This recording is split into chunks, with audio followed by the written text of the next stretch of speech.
Flying Funeral, nama yang pasti membuat ramai tercengang kerana kedengaran ganas. Nama Flying Funeral atau lebih dikenali sebagai FF sering menjadi sebutan bagi peminat muzik rock Malaysia dan Singapura. Walaupun keberadaannya sebagai salah satu kumpulan kategori langka, tetapi populariti yang disandangnya antaranya kerana antara kumpulan Singapura awal yang melahirkan album di Malaysia, serta pelibatan vokalis yang tidak asing lagi, iaitu Maman Teacher's Pet. Namun setakat di situ sahaja kebiasaan yang umum tahu mengenai FF. Terus ikuti siaran ulasan Rock Kapak kali ini yang akan membawa kepada anda secara eksklusif kisah mengenai kumpulan FF. Jangan lupa klik like serta share pada video ini. Dan untuk mereka yang baru di sini atau perasan kenapa channel ini tidak mempunyai subscriber yang banyak, ini kerana ini adalah channel baru gua. Jadi gua amat berharap sangat untuk lu orang menyokong gua dengan menambah bilangan subscriber gua.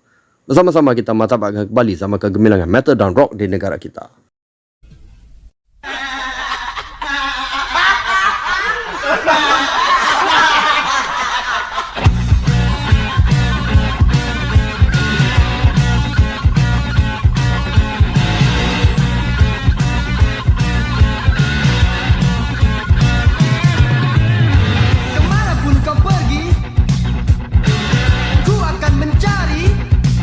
Pengasasan FF sebenarnya diasaskan pada tahun 1984 dari Bukit Timah, Singapura. Melalui pengalaman bermain show di pentas-pentas rakyat serta kerja kahwin di sekitar Singapura. Mereka amat diinspirasikan oleh sebuah lagi kumpulan yang lebih senior mereka, iaitu Electric Funeral. Ya, nama yang diambil dari tajuk lagu Black Sabbath dari album pertamanya, Paranoid, pada 1969. Seperti kumpulan senior mereka, Electric Funeral, Flying Funeral juga dipengaruhi oleh Black Sabbath, Uriah Heep dan banyak lagi kumpulan-kumpulan rock heavy metal lewat 70-an dan awal 80-an. Dibarisi oleh Nen selaku vokal, Mazlan drum, Ma'ruf dan Manaf gitar serta Jaafar bass. Flying Funeral juga pernah menjadi juara di salah satu pertandingan Battle of the Bands pada 1985. Kemasukan tahun 1986, selari dengan bahang meletupnya muzik rock dan heavy metal di Malaysia menerusi album kompilasi paling berjaya dalam sejarah rock negara, iaitu Battle of the Bands. Syarikat Warnada mula menghantar scout ke seluruh negara dan ke Singapura demi mencari kumpulan-kumpulan rock lagi yang berpotensi menjadi artis rakaman baru mereka.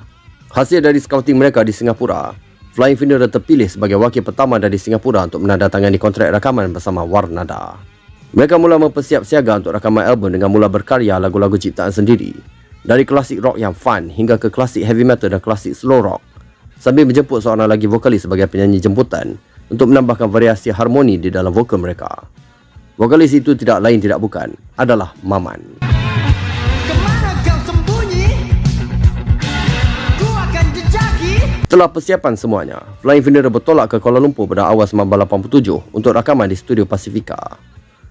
Namun atas kehendak syarikat, Flying Funeral terpaksa mengubah suai sedikit muzik mereka agar tidak kedengaran terlalu jahat sambil melebihkan lagu-lagu berentak slow. Bermula saat ini jugalah nama kumpulan mereka mula diringkaskan kepada FF oleh pihak Warnada demi mengelakkan masalah birokrasi dengan pihak berwajib. Akhirnya, setelah 2 minggu menjalankan sesi rakaman di Kuala Lumpur, album tunggal FF atau Flying Funeral hinggap di pasaran pada pertengahan tahun 1987. Alright, keranda terbang Flying Funeral atau FF.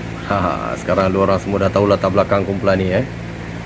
Alright, jadi FF ni adalah antara album yang terawal sekali gua up dekat YouTube gua. Masa gua mula-mula nak aktif dengan YouTube Rock Kapak ni lah. Gua ingat lagi masa tu baru nak start PKP ke apa macam tu lah kan, ataupun baru start PKP. Jadi gua usah dekat YouTube masa tu tak ada orang up lagi album FF ni. Album lain kemain ramai orang dah up ke semua kan. Biasalah kebanyakan copy paste je. Oh dia ni dah up, okey aku pun nak ambil lah. Lepas tu aku up kat channel aku. Banyak macam tu. Gua bukan nak kata lu orang ke apa, tapi memang hakikatnya ramai yang macam tu.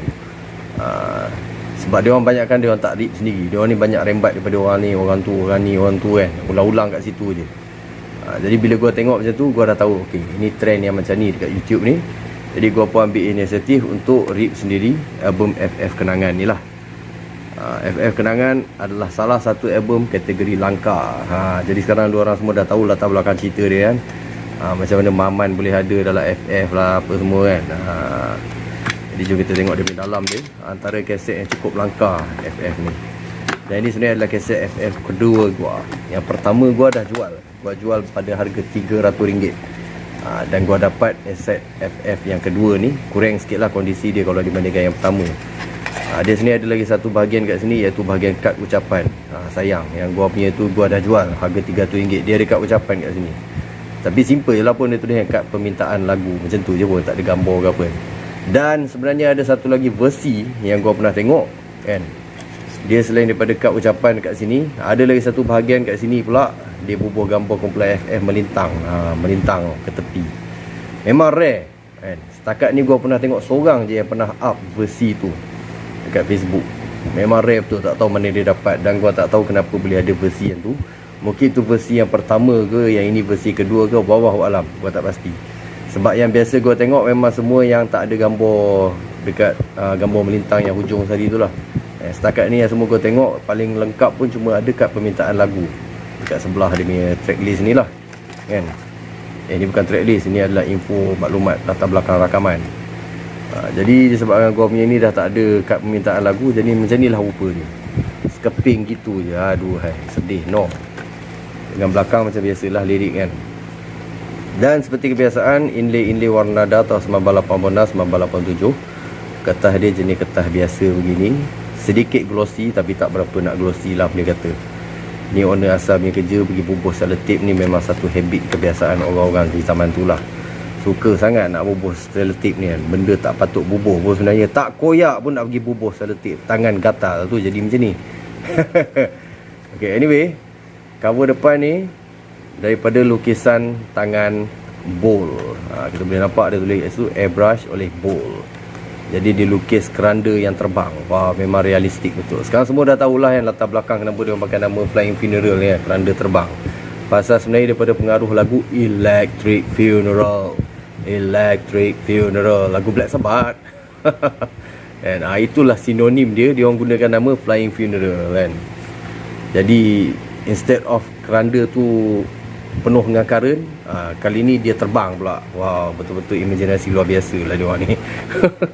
Jadi ada keranda terbang kat atas tu, memang betul-betul scientific habis kan. Science fiction habis. Lepas tu kat bawah tu ada logo FF dalam bentuk 3D.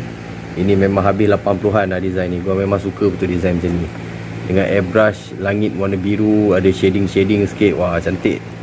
Lepas tu ada gambar line up FF 6 orang kesemuanya. Jadi siap yang mana satu Maman. Lu orang tahulah kan. Gua dah tunjuk tadi kan Maman yang mana kan. Maman masa ni baru habis sekolah ini jam. Lepas tu kat bawah ni ada tulis kenangan. Okey, jadi dekat sini tak ada maklumat mengenai siapa pencipta lagu ni semua. Kalau kita nak tengok tu semua, dia di kat bahagian lirik. Okey, jadi seperti yang kita boleh lihat di sini, lagu ciptaan kumpulan FF sendiri adalah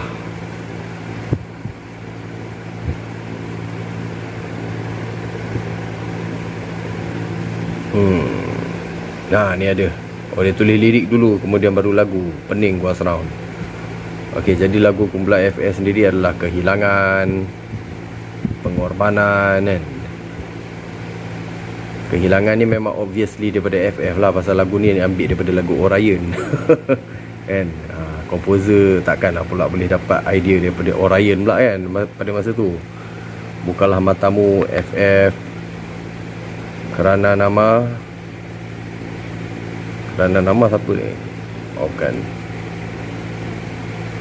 Dan kita ada kenangan ciptaan FF. Jadi itulah dia, beberapa lagu ciptaan sendiri. 1, 2, 3, 4 lagu ciptaan sendiri. Jadi seperti gua katakan, album ini telah ditentukan oleh penerbit dan syarikat rakaman. Diorang dah mellow downkan sound FF ni supaya dah tak bunyi terlalu heavy sangat. Jadi sebab itulah banyak lagu-lagu slow kan. Dan dia punya lagu fast dia pun tak berapa nak keras sangat lah kan. Biasa-biasa je dia bagi. Begitulah. Dan bila dah diterbitkan oleh syarikat mainstream, macam itulah jadinya. Jadi kat sini ada tulis pemuzik undangan Lord, Ella and the Boys untuk strings, Powi untuk harmonika. Jadi daripada maklumat yang gua dapat, Lord, Ella and the Boys dia main keyboard di dalam album ni. Jadi yang selebihnya memang dia orang main sendirilah semua. semua ahli main sendiri dalam masa 2 minggu lebih. Dia orang siapkan rakaman. Kemudian ada ucapan terima kasih lah, macam biasalah, tak ada apa sangat lah tu. Okey, jadi disebabkan album ni diterbitkan pada tahun 1987, jadi seperti biasa One Nada menggunakan dia punya shell dan casing yang cukup identical pada zaman itu, iaitu berwarna coklat. Gua memang suka betul One Nada punya kaset coklat ni. Cantik. Nampak? Dia ala-ala macam coklat apa, kayu mahogani macam tu. Lawa. Okey, tanpa buang masa, disebabkan album ini tidak mempunyai copyright, jadi jom kita pasang. Kita ulas dengan lebih lanjut di dalam ulasan bertulis.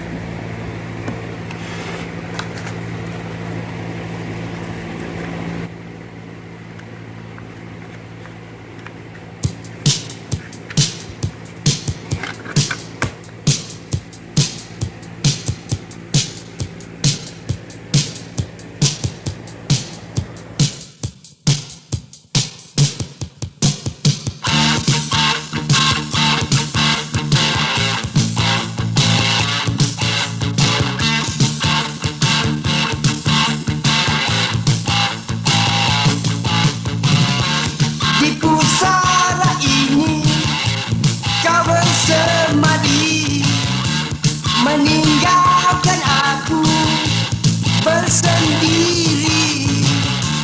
Hanya sendu dan tangisan pilu mengiringi pemergianmu.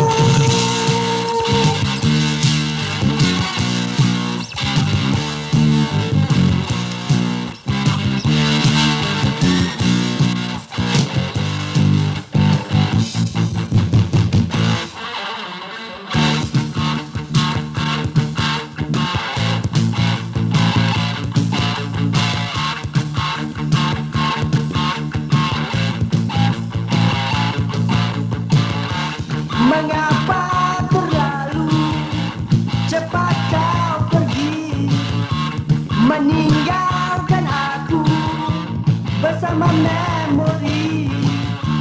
Hidupku kini tiada berhenti tanpa kau di sisiku lagi.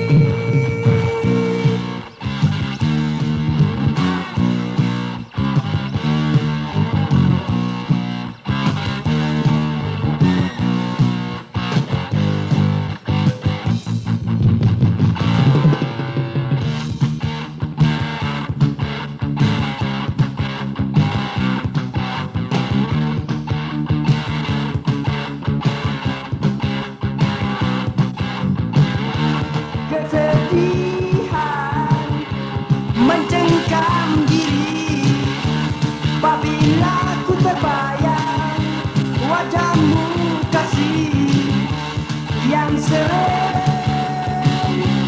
dikecewakan oleh pemuda pilihan ibumu.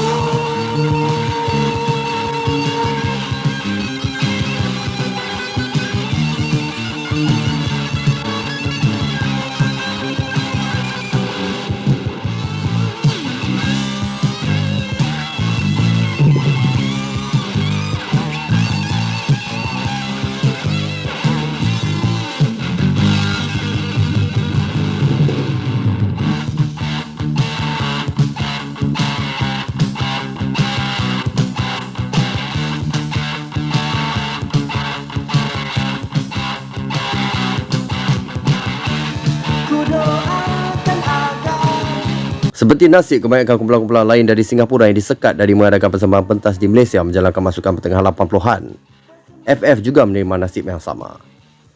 Persembahan pentas mereka di Malaysia sebatas di Johor Bahru saja. Kekurangan persembahan pentas di Malaysia membuatkan nama FF kurang dikenali di Malaysia. Pun begitu, populariti FF sebagai kumpulan yang telah merakamkan album di Singapura sedikit sebanyak menaikkan nama mereka di negara mereka sendiri. Dengan tiada tawaran album kedua dari One Nada, Flying Funeral meneruskan aktiviti mereka seperti biasa di Singapura hinggalah ke tahun 1991 apabila mereka berkeputusan untuk mencari peluang rakaman lagi. Namun kini tampil dengan vokalis baru bernama Mahat yang menggantikan tempat Nen yang kini lebih selesa bertindak di belakang tabir sebagai pengurus kumpulan. Mereka turut menerima lagu-lagu ciptaan rakan-rakan komposer dari Singapura, antaranya Zainul Ali dan Baharum Paiman, serta telah bertindak merakamkan demo tape dengan 10 buah lagu.